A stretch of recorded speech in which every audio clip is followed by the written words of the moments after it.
quente? Vai esfriar, então. Você cantar a toda noite. Eu canto todas as vezes, mas só que eu escutar aí a luz do céu. Desenvolvimento social. A gente começa a falar com o bebê desde que ele nasce. Ele não entende nada, evidentemente. Mas se a gente não falasse com o bebê, ele não falaria nunca.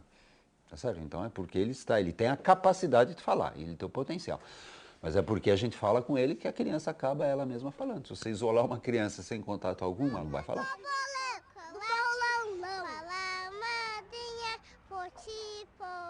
Cuidado!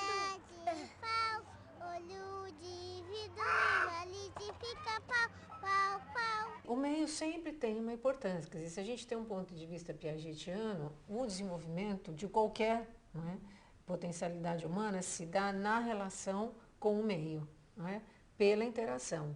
Agora, é o meio muito importante e o sujeito dentro desse meio também. Quer dizer, a interação sempre é um sujeito que se desenvolve em função de um meio onde ele atua, esse meio marca o sujeito, quer dizer, é sempre um processo de vai e vem. Né?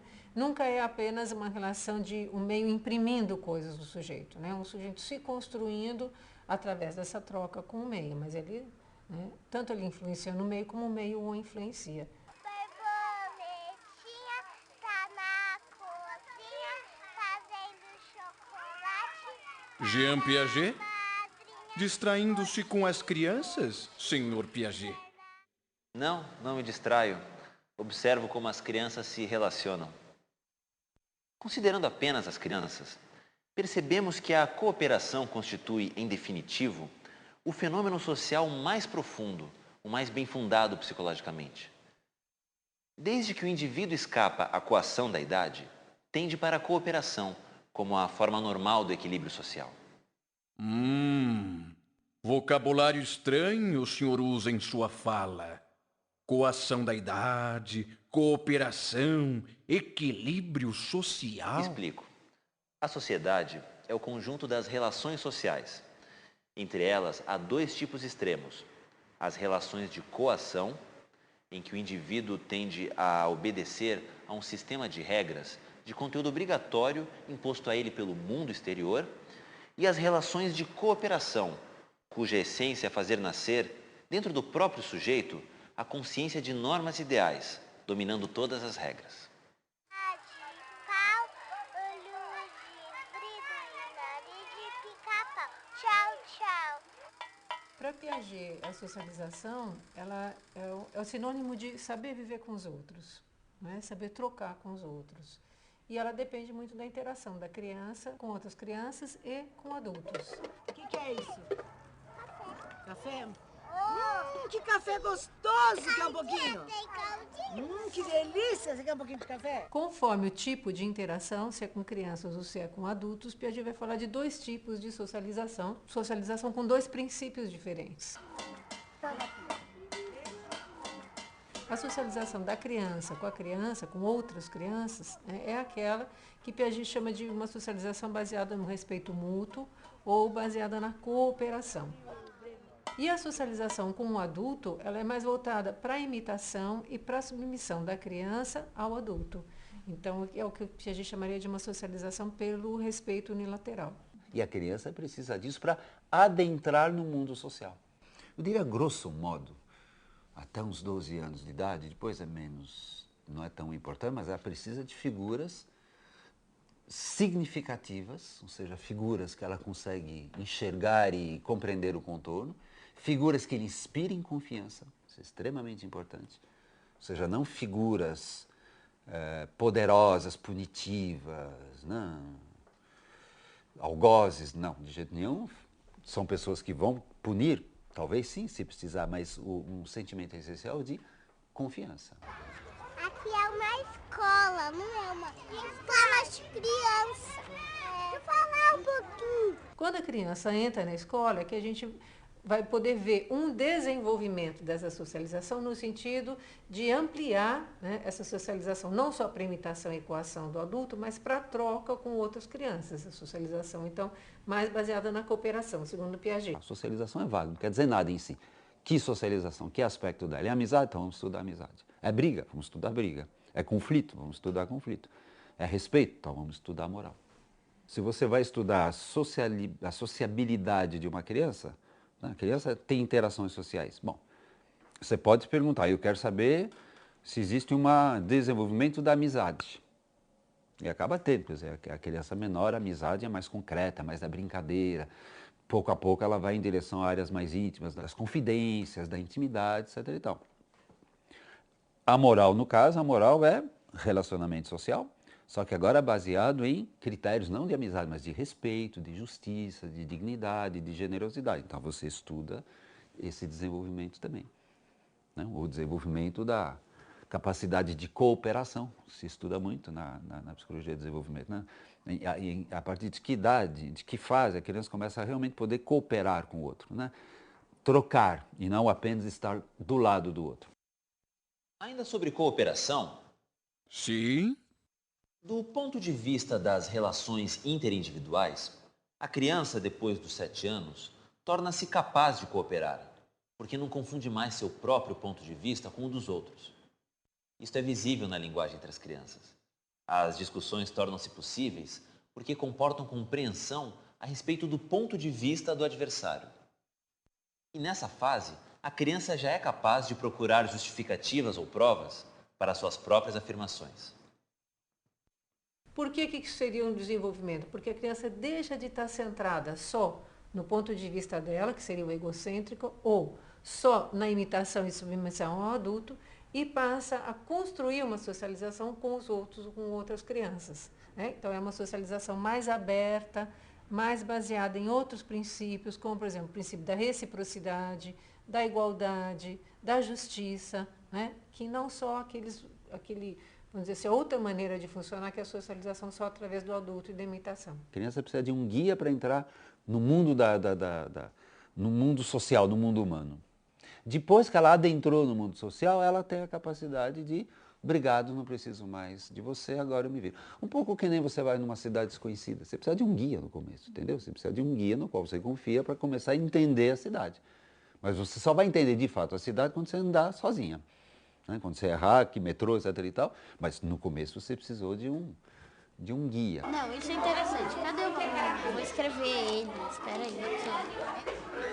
Uma vez eu fiz uma entrevista com uma criança de 3ª série e ela me dizia assim, sabe, essa coisa do cada um com as suas coisas, de não poder emprestar, isso aí é coisa da professora, porque, um dia eu não tenho um material, eu peço para você, no outro dia você não tem, daí você não vai pedir para mim? Então, devolvendo pode, né? Então, o que a gente vê? Que a criança vai modificar, né, a forma de obediência à regra em função das trocas com os outros, e no caso mesmo, às vezes, em função dos conflitos com o outro mesmo. A criança assimila uma regra em função dos seus esquemas, né? Se os seus esquemas estão muito ligados à obediência, né, a seguir a regra pela obrigação, todas as regras vão ser vistas dentro desses esquemas. Tanto eu não posso emprestar material ou posso emprestar porque a professora me diz, como eu posso sair de lugar porque a professora me diz, ou como eu tenho que fazer as minhas lições, eu não posso colar do outro porque a professora me diz. Isso seria uma forma de assimilação da regra a esquemas baseados na obediência. Grupo 7 já entregou. Então, as crianças vão começar a modificar essas regras em função da relação umas com as outras. Por acomodação, ela modifica o esquema dela, que seria o esquema da forma de obediência às regras, né, para um outro esquema que é o da troca possível, né? Então, e aí, nesse caso, o que acontece? A regra vai ser assimilada de uma outra maneira. Então, você vê os princípios piagetianos funcionando aí o tempo inteiro. Difícil. Retomemos para assimilar melhor os tais dos princípios piagetianos. A criança aprende que material didático não deve ser emprestado. Isso é uma regra para ela. Essa regra está dentro de um esquema, que é um jeito de pensar e agir. A relação com outras crianças faz com que ela perceba que esta regra pode ser mudada. A criança se desequilibra. Assim, por assimilação e acomodação, ela construiu um novo esquema, num processo que se repete em todos os estágios de desenvolvimento do sujeito, identificados por Jean Piaget. Então, primeiro, uma assimilação a um esquema anterior, mas depois esse esquema anterior ele não se mostra propício à nova situação social, a situação social cria um conflito no sujeito, né? Nesse exemplo que eu dei, é um conflito tanto cognitivo quanto um conflito social, né? Nesse conflito social, o sujeito tem que se modificar para fazer uma nova adaptação ao meio. Você vê a estrutura do sujeito se ampliar e se tornar mais propícia para essa nova troca, né? Isso, para Piaget, é um processo sem fim, quer dizer, é um processo aberto do desenvolvimento. Aí eu desci do ônibus, mano, e fui pegar outro. Aí eu peguei ônibus lotado, aí eu consegui sentar num lugarzinho, mano, do lado de um tiozão, que eu vi que ele ia puxar assunto comigo. Tá trânsito, né? Aí eu... Tá. Não, mas o que você acha? E o pior que demorou, mano, demorou. E ele foi conversando comigo e eu com uma puta vontade de dormir, mano. Piaget, ele diz assim, toda vez que começa um novo estágio, esse estágio ele começa muito egocêntrico, né? Quer dizer, o egocentrismo volta a acontecer no sujeito e, de novo, esse exercício da descentração, quer dizer, do sair só do ponto de vista seu e olhar para o outro, ele poderia e deveria ser feito. Vocês topariam cantar uma música pra gente? Eu não sei Que cantar. música? Ó, ela faz coral. Ela faz coral, ó. Cantar o quê? Não, gente, eu não vou cantar sozinha. Ó, é mó legal. Vai, Nath. Aí Põe no canta. seu celular, a gente acompanha. Que vergonha. Morena, que você não quer ser mais a minha pequena e que prefere dormir e acordar nos braços de um outro alguém. E agora vem dizer, morena. O adolescente parece muitas vezes completamente antissocial. Nada é mais falso, no entanto, pois ele medita continuamente sobre a sociedade. Mas a sociedade que lhe interessa é aquela que quer reformar, tendo desprezo ou desinteresse pela sociedade real. Professora, e se ao invés de poder executivo, tipo, a sociedade mesmo reprimir esses atos que atrapalham a convivência, ao invés de ter um poder executivo que fica lá roubando gente, sabe? Dessa interferência na vida. Professora, a senhora acha que uma sociedade anarquista funcionaria se a própria sociedade tivesse as leis dela? Não. Na adolescência, o que você tem? Um renovar desse egocentrismo, quer dizer, o sujeito novamente tem que se reconstruir, tem que pensar quem é ele, né? E ele vê isso muito do ponto de vista dele e com muito poder. Por quê? Porque ele faz isso com capacidades de um pensamento operatório formal, né? Quer dizer, um adolescente ele faz um embate com o adulto de igual para igual, porque ele tem os mesmos recursos de pensamento, não é? Ele é capaz de pensar em todas as hipóteses possíveis, ele é capaz de pensar num outro mundo, então ele briga, né, com todas as regras e contra todas as imposições com as mesmas armas de um adulto, não é? Então ele é um sujeito que tem muito poder, né? E se ele faz isso, né, ele está vivendo uma situação de conflito. A gente precisa de instituições, né? Eu penso que a gente precisa de instituições. Precisa. Não precisa de uma divisão dos três poderes, equilíbrio. É que é o seguinte, essas dificuldades, elas não podem fazer com que a gente, claro, tenha vontade de romper ou mudar muito, tudo bem. Mas também entender que a dificuldade faz parte da democracia. Ainda seria uma democracia, só que não teria autoridades. Rousseau, ele cita um autor no contrato social.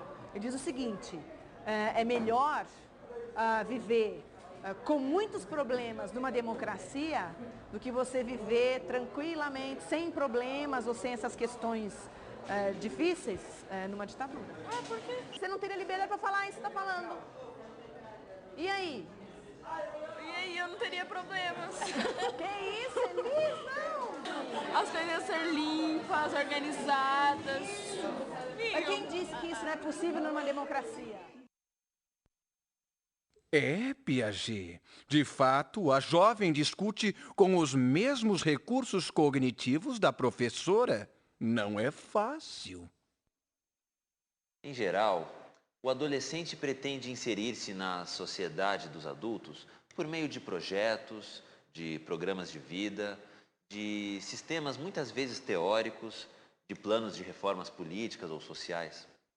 Em suma, através do pensamento, ou mesmo da imaginação, já que esta forma de pensamento hipotético-dedutivo se afasta, às vezes, do real. É nesse embate do real com o ideal que o conflito se coloca. A situação de conflito, ela exige o quê? Uma reconstrução. É nessa reconstrução que pode entrar a sociedade, que pode entrar o outro, que pode entrar um adulto, né? Para poder dar ao adolescente outras formas de reestruturação que não, né, ficar sempre no próprio egocentrismo ou que não ficar sujeito só a sujeitos que tenham mais poder que ele. Né, que pode ser a gangue, que pode ser simplesmente se adaptar ao grupo, não é? Que pode ser o imitar uma figura de autoridade que o adolescente escolhe. A violência, ela é o oposto da ética.